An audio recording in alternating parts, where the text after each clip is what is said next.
Assalamualaikum warahmatullahi wabarakatuh. Selamat sore kepada Bapak-bapak, Ibu-ibu, pirsawan acara ngabuburit yang dirahmati Allah. Alhamdulillah pada sore ini kita bisa berbincang-bincang berkaitan dengan bagaimana komunikasi dakwah yang efektif dengan menghadirkan narasumber yang sangat bagus dalam bidang itu, yaitu Bapak Diana Lely Indratno, Sarjana Ekonomi Magister Manajemen. Beliau adalah dosen STIE IEU Pawedya Yogyakarta. Assalamualaikum Pak Diana. Waalaikumsalam warahmatullahi wabarakatuh. Tetap semangat ya Mas Diana ya, meskipun kita sudah menjelang sore ini. Sebagaimana tadi saya sampaikan, bagaimana pelaksanaan komunikasi dakwah yang efektif. Monggo Pak Diana dalam waktu sekitar 20 menit ke depan bisa menjelaskan tentang komunikasi dakwah yang efektif. Monggo Pak Diana. Matur nuwun Pak Kamim. Assalamualaikum warahmatullahi wabarakatuh. Waalaikumsalam warahmatullahi wabarakatuh. Alhamdulillahirabbil alamin. Assalatu wassalamu ala asrofil anbiya'i wal mursalin Muhammadin wa ala alihi washabihi ajmain. Bapak Ibu jamaah Zumiyah yang kami hormati, semoga di puasa yang kesekian hari ini kita masih diberikan kekuatan baik fisik maupun rohani kita, sehingga puasa kita, aktivitas kita selalu berlandaskan pada ketentuan dan insya Allah kita menjadi orang yang bertakwa. Amin ya rabbal alamin. Baik, terima kasih. Materi ini sangat bagus sekali untuk disampaikan karena kita melihat bahwa dalam dakwah itu banyak hal yang perlu dipertimbangkan.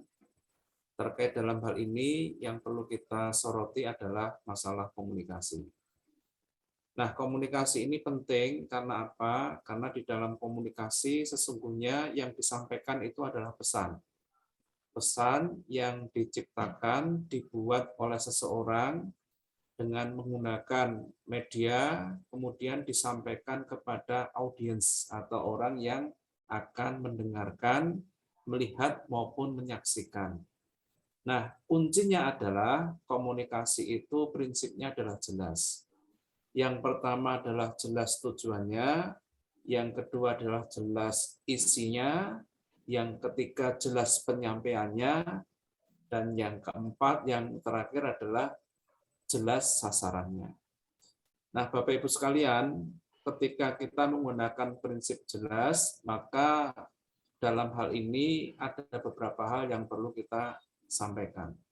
Di dalam komunikasi itu menurut yang digagas oleh Harold D. Laswell atau paradigma Laswell, untuk memahami komunikasi itu dapat dilakukan dengan menjawab berbagai macam pertanyaan.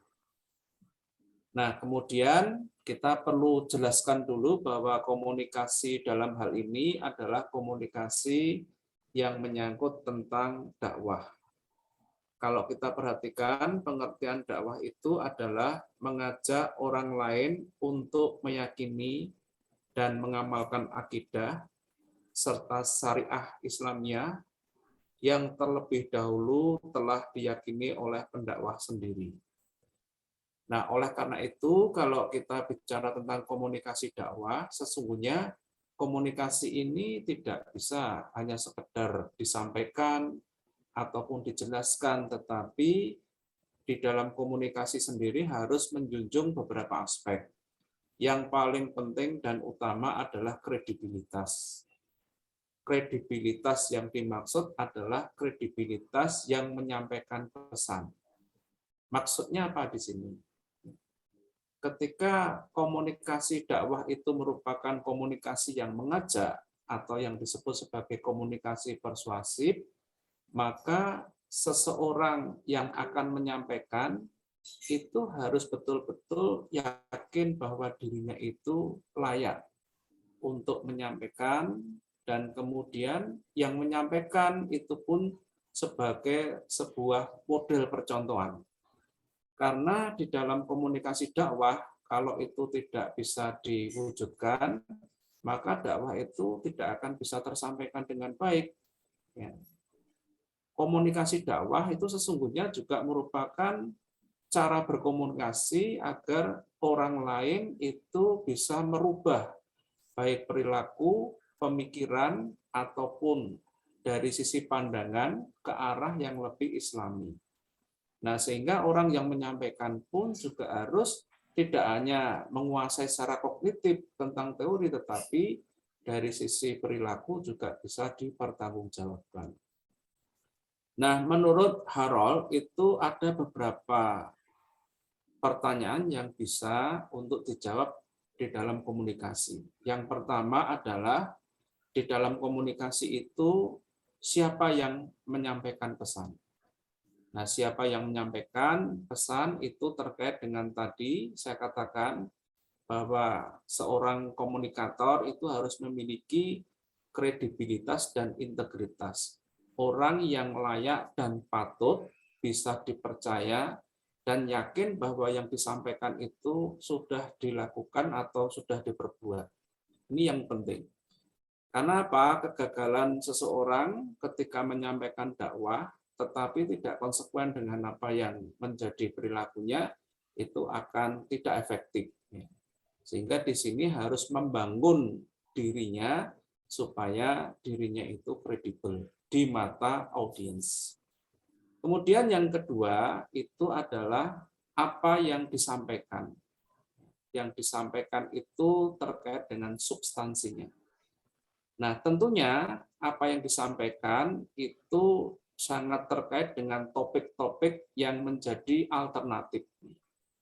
Nah, apa yang disampaikan, kalau itu menyangkut topik, maka topik yang baik, topik yang betul-betul menarik itu adalah sesuai dengan kebutuhan audiens.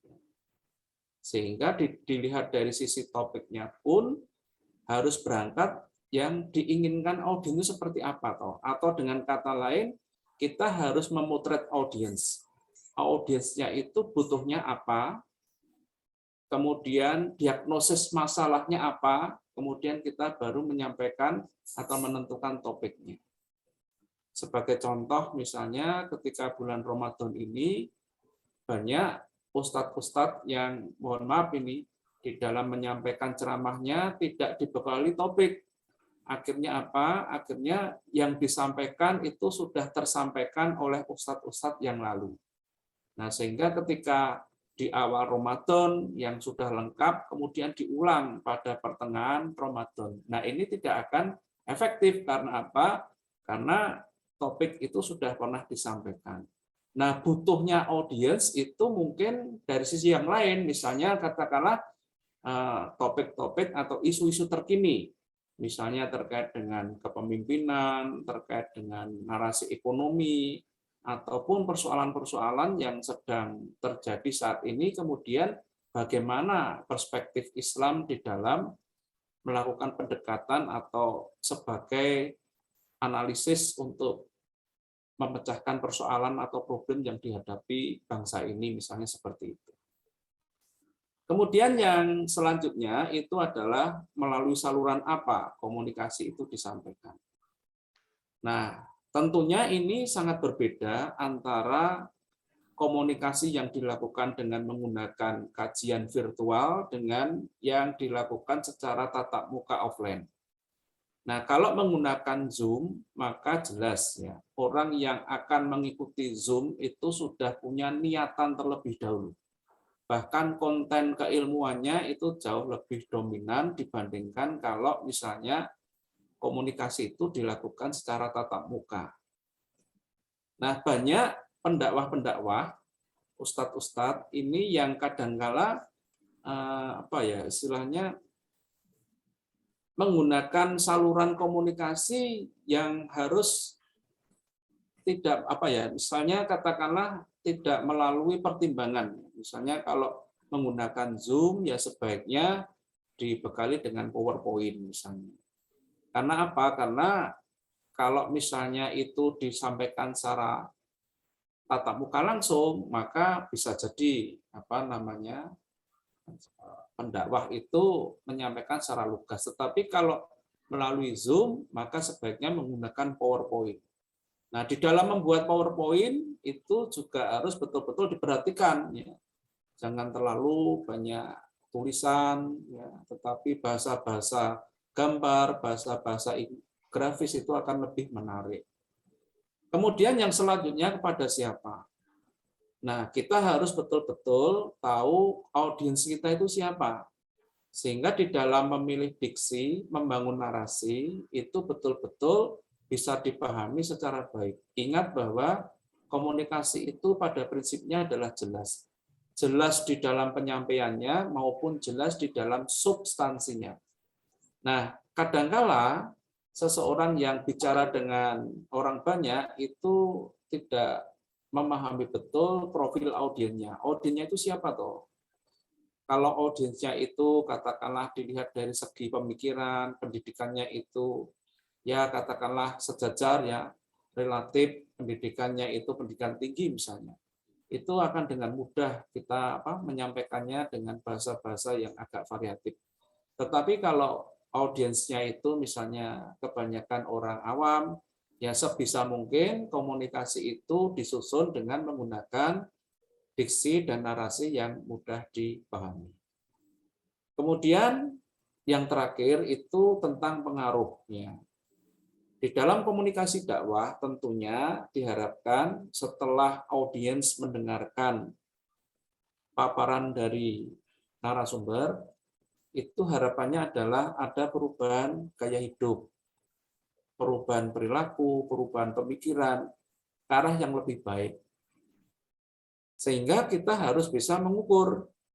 Kalau seandainya katakanlah yang bersangkutan ini mengikuti ceramah misalnya hari ini, kemudian dibandingkan nanti setelah mengikuti ceramah yang kedua, ketiga, terus kemudian kita evaluasi selama sekian hari, ada tidak pengaruhnya?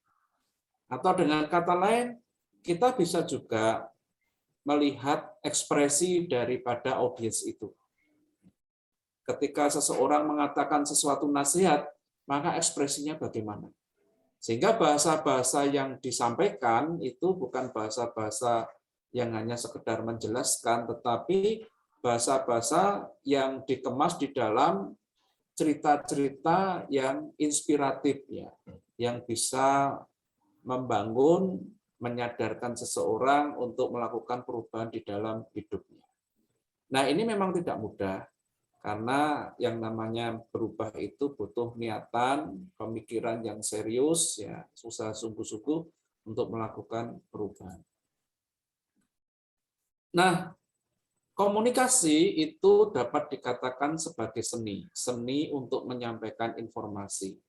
Sehingga para pendakwah itu harus betul-betul menggunakan pendekatan gaya bahasa, kemudian gerak tubuh, ya, kemudian kreativitas di dalam menyampaikan sebuah pesan. Mungkin bisa menggunakan alat bantu berupa video, ya, kemudian katakanlah dengan menyampaikan beberapa contoh kejadian-kejadian atau peristiwa yang bisa dinarasikan, itu akan lebih menggugah, akan lebih menyentuh dari sisi psikologi.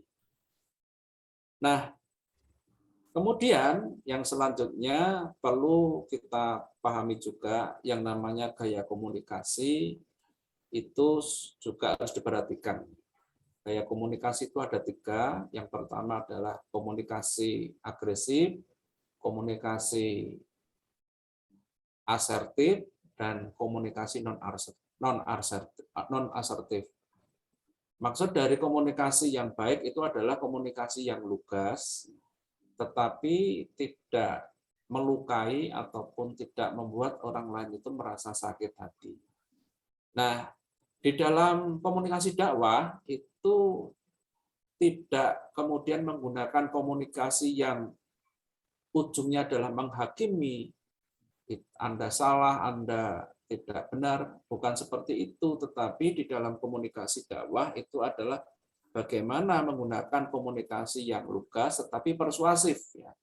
Persuasif itu mengajak dengan bahasa yang lembut, tanpa menyalahkan, tanpa mendiskreditkan, sehingga orang yang diajak bicara itu tanpa menyadari bahwa dirinya dibawa ke arah yang lebih baik. Nah, sesungguhnya esensi daripada komunikasi dakwah itu adalah komunikasi yang mempengaruhi objek. Nah, tujuannya apa? Agar mereka mau berpikir, berperilaku, bersikap, dan bertindak. Kalau ini kaitannya dengan dakwah, ya intinya adalah melakukan sesuatu kebaikan, kemudian untuk meyakini dan mengamalkan akidah serta syariah yang sudah ditentukan. Nah, kemudian yang selanjutnya adalah hambatan. Di dalam komunikasi itu tidak terlepas dari hambatan. Salah satu hambatan yang terjadi adalah hambatan yang bersifat psikis. Misalnya katakanlah ketika seorang pendakwah tidak siap dengan topik ataupun pokok bahasan yang akan disampaikan, itu biasanya akan membuat seseorang menjadi grogi. Kalau menjadi grogi, maka kita bisa lihat dari segi gesturnya, terus kemudian dari sisi kelancaran berbicaranya, dan seterusnya. Kemudian yang kedua itu adalah hambatan teknis. Nah, di dalam hambatan teknis itu adalah hambatan yang ditimbulkan mungkin karena pengaruh sound system, atau mungkin karena tempatnya yang terlalu luas. Kalau menggunakan PowerPoint, ya tulisannya tidak bisa dibaca dengan jelas, itu adalah hambatan teknis. Nah, hambatan teknis ini juga akan berpengaruh secara psikologis. Misalnya ketika seorang pembicara menggunakan mic-nya tidak bisa lancar karena mic-nya rusak, itu akan membuat lelah. Kemudian hambatan yang lain itu hambatan yang kaitannya dengan semantik. Hambatan semantik itu kaitannya dengan bagaimana seorang komunikator itu menggunakan bahasa, memilih diksi, membangun narasi, dan meletakkan bahasa kalimat itu secara benar dan jelas. Nah, itu hambatan-hambatannya. Jadi memang kalau kita bicara tentang komunikasi dakwah, itu banyak aspeknya. Saya akan membatasi dari sisi komunikasi efektif. Ya, saya kira itu Mbak Diana Ya. dari sudah sampai kepada hambatan, ya, termasuk hal-hal yang menjadikan kita berhasil untuk berkomunikasi dengan baik, dan nampaknya masih banyak hal-hal yang bisa diungkap kembali oleh Pak Diana kaitannya dengan bagaimana komunikasi yang efektif dalam bidang dakwah, dan itu nanti kita harapkan untuk bisa disampaikan pada pertemuan yang selanjutnya, Pak Diana. Untuk yang sore ini kita cukupkan sekian dulu, dan terima kasih atas waktu yang diberikan oleh Pak Diana, dan terima kasih juga kepada Bapak Ibu sekalian yang bisa berpartisipasi pada acara ngabuburit pada sore ini. Selamat berbuka puasa, semoga puasa kita diterima oleh Allah SWT dan kita akan memperoleh kemenangan. Assalamualaikum warahmatullahi wabarakatuh. Waalaikumsalam warahmatullahi wabarakatuh. Terima kasih Pak Kamim.